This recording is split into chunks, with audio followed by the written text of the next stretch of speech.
सभी को हरिओम। आरंभ करते हैं पाठ संख्या 33। आज हम मिथुन राशि पर चर्चा आरंभ कर रहे हैं।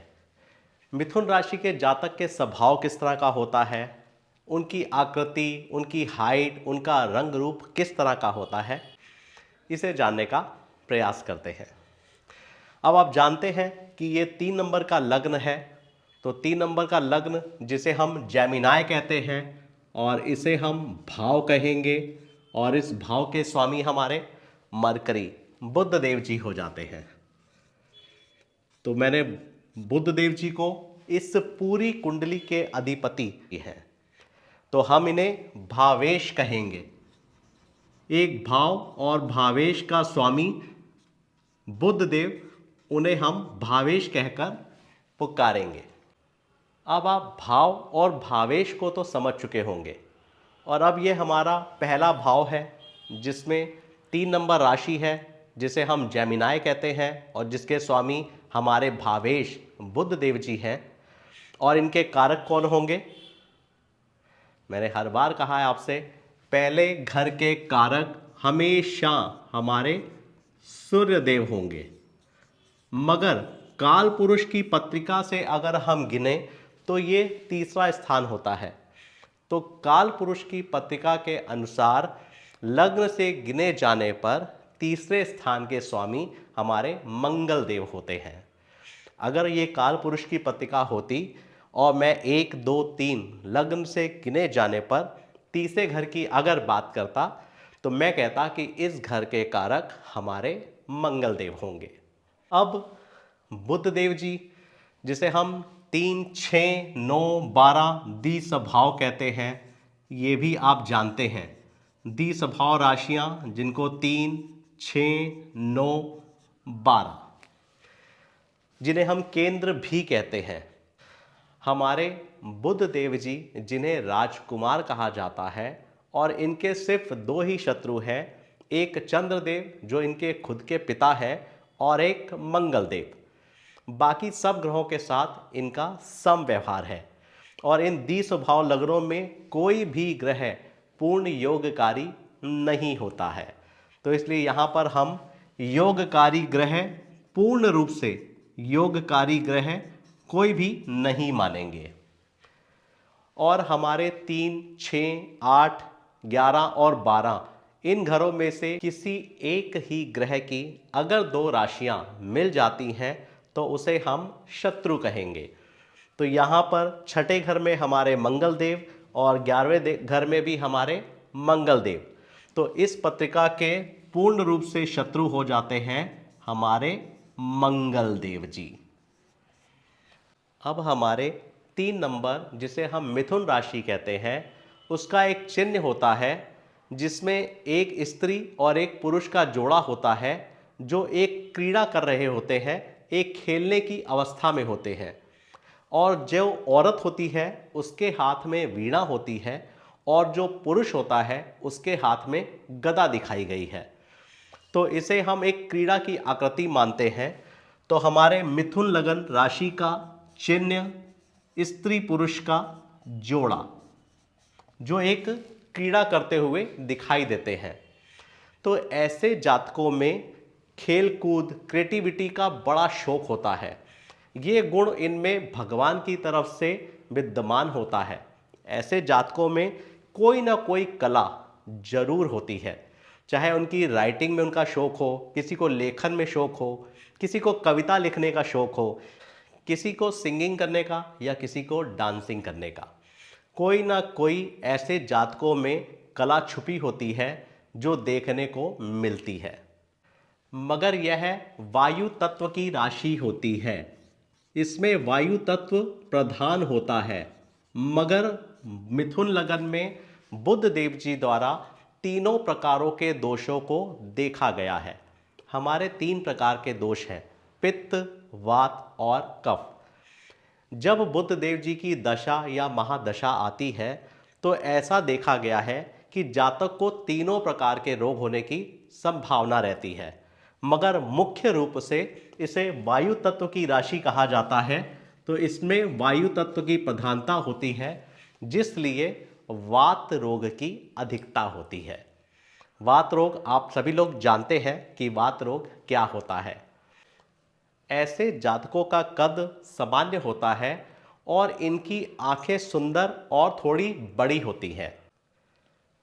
ऐसे जातक बहुत बुद्धिमान होते हैं और उनकी बुद्धि बड़ी तीव्र होती है।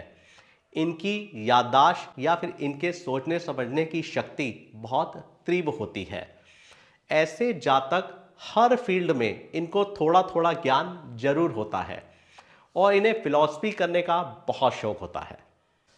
वैसे तो ये बड़े हंसमुख स्वभाव के होते हैं। अगर पत्रिका में बुध देव पीड़ित ना हो तो ये हंसी मजाक वाले होते हैं।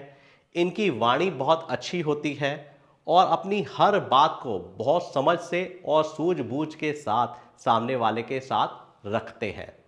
इस पत्रिका के लिए हमारे बुध देव, जो कि जिनकी दोनों राशियां केंद्र में हैं, और दूसरा हमारे शुक्र देव अच्छा रिजल्ट देते हैं, जिनकी एक राशि आपकी त्रिकोण में और दूसरी राशि द्वादश 12वें भाव में होती है। तो इस पत्रिका के लिए अगर हम मित्र कहें तो स्वयं बुध देव होते हैं और शुक्र देव इस पत्रिका के लिए अच्छा रिजल्ट देते हैं। अगर 3 नंबर लग्न वालों में बुध देव या शुक्र देव जी की दशा या महादशा आती है तो उस समय ऐसे जातक अच्छी ऊंचाइयों को छू पाते हैं और सफलता प्राप्त कर पाते हैं। मगर मिथुन लगन में हमारे मंगल देव जी, जब भी मंगल देव जी की दशा आती है, ये इस जातक को इतना पीड़ित कर देते हैं कि जहाँ तक देखा गया है कि ऐसे जातकों के ऊपर कर्जा आ जाने की संभावना ज़्यादा हो जाती है, या ये कह सकते हैं कि इनको बाजार से ऋण या लोन लेने की नौबत आ जाती है। खासकर अगर किसी मेल पत्रिका की हम बात करें तो ऐसे जातक अपनी संतान को बिगाड़ने में बहुत आगे रहते हैं। आप देखेंगे ऐसे जातकों की संतान, अगर हम किसी पुरुष की पत्रिका देखकर बात कर रहे हैं तो उनके पिता अपनी संतान को बिगाड़ने में बहुत आगे रहते हैं। और ऐसे जातकों का अधिकतर और ज़्यादातर धन या तो संतान प्राप्ति करते समय या फिर उनके हेल्थ इश्यूज में और या फिर उनकी स्टडी में, मतलब कि जातक का पूरा कंसंट्रेट अपने बच्चों के भविष्य या उनके हेल्थ इश्यूज पे ज़्यादा रहता है, जिस वजह से इनका ज़्यादातर धन उसी रूप में खर्च होता है। बुध लगन के जातकों को धर्म पत्नी बहुत अच्छी मिलती है। खुद तो ये आलसी होते हैं और इनको शारीरिक श्रम करने की इच्छा बहुत कम होती है, मगर इनकी वाइफ बड़ी लॉयल होती है और अपनी जिम्मेदारियों को बड़े अच्छे से निभाने का प्रयास करती हैं। ऐसा भी अधिकतर देखा गया है। मगर अगर ये किसी फीमेल की पत्रिका हो तो ऐसी लेडीज को संतान प्राप्ति के समय मेडिकल ट्रीटमेंट लेने की आवश्यकता पड़ सकती है, ऐसा भी देखा गया है। ऐसे जातकों में जब उम्र 40 या 50 के पार हो जाती है तो ऐसे जातकों में घुटनों की दर्द की समस्या ज़्यादातर देखी गई है, क्योंकि यह एक वात तत्व की राशि होती है, जिस वजह से ऐसी समस्याएं 40 से 50 की उम्र के बाद देखने को आती हैं। बुध लगन के जातकों की एक बहुत विशेषता होती है, ऐसे जातक अपने से विपरीत लिंग की तरफ अट्रैक्शन बहुत जल्दी दिखाते हैं। तो ऐसे जातकों को मेरा सुझाव है कि वह विपरीत लिंग से थोड़ा बच कर रहें। और ये दी स्वभाव लगन की राशि होने की वजह से ऐसे जातक जब किसी महत्वपूर्ण निर्णय को लेने जा रहे होते हैं तो बहुत कंफ्यूज हो जाते हैं। ऐसे जातकों को निर्णय लेते समय या तो अपनी धर्मपत्नी या फिर अपने माता पिता का सहयोग लेना चाहिए, तो उनके लिए बहुत उत्तम होगा। जिनका भी बुध लगन होता है, ऐसे जातकों को विष्णु भगवान जी का विष्णु सहस्त्र नाम, जिसमें विष्णु भगवान जी के 1008 नाम दिए होते हैं, तो उन्हें विष्णु सहस्त्र नाम का पाठ करना चाहिए। उससे इनके जीवन में आने वाली सभी कठिनाइयां दूर हो जाती हैं। बुध लगन वाले जातकों को सूर्य देव जी को जल जरूर चढ़ाना चाहिए, उनके लिए बहुत अच्छा और लाभदायक होता है। और बुध लगन वालों के लिए एक मेन विशेषता है कि इनको तांबे का इस्तेमाल कम से कम और लाल कपड़े का इस्तेमाल अगर ये कम से कम करें तो इनके लिए बेहतर होगा। और जितना अधिक से अधिक हो सके ये चांदी का इस्तेमाल करें या फिर सफ़ेद कपड़े का। अगर ये चांदी या सफ़ेद कपड़ों का इस्तेमाल करते हैं तो इनके लिए अधिक उत्तम होता है, क्योंकि इस पत्रिका में शुक्र देव इनके लिए लाभदायक होते हैं। अगर ऐसे जातक चाहें तो अपने हाथ में हीरा भी धारण कर सकते हैं। तो बुध लगन के जातकों की मैंने आपको थोड़ी सी विशेषताएं बताई हैं, तो उनकी एक तो कमियां भी बता देता हूं। मिथुन लगन वाले जातक आलसी होते हैं और ये शारीरिक श्रम करना कम पसंद करते हैं और ज़्यादातर इनको नींद से बड़ा प्रेम होता है। इनको सोना बहुत पसंद आता है, ये सोने में अपना समय बिताना बहुत पसंद करते हैं। आज हम ये जितनी भी प्रिडिक्शंस करते हैं ये सिर्फ मैं लग्न को लेकर प्रिडिक्शंस करता हूं और ये सारी प्रिडिक्शन 50 से 60% ही अभी सही होगी, क्योंकि अभी इसके बहुत सारे नियम हैं जो हम धीरे धीरे देखते जाएंगे और लगाते जाएंगे। जैसे कि हमने युति नहीं देख रहे, हम इसकी दृष्टियां नहीं देख रहे, इनके हम स्थान और प्लेसमेंट भी अभी नहीं देख रहे, मगर लग्न से हम खाली किस तरह एक जातक का विचार कर सकते हैं, उसका रंग रूप किस तरह का होगा, इसकी जानकारी मैं आपको देने का प्रयास कर रहा हूं। अब इस लगन वालों का अगर आप रंग देखेंगे तो इनका रंग गेहूं के जैसा, जैसे गेहुआ कलर होता है, ज़्यादातर ऐसे जातकों का कलर गेहूं के रंग सा, जिसे हम ब्रिटिश कलर कहते हैं, इस तरह का देखा गया है।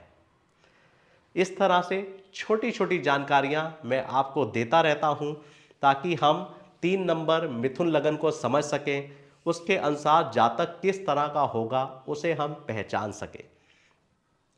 मैंने जो आपके सामने अभी प्रेडिक्शंस की है, ये कितने परसेंट आपको सही लग रही है और कितने परसेंट गलत लग रही है, अगर आप कमेंट बॉक्स में बताएंगे तो मेरे को बहुत खुशी होगी।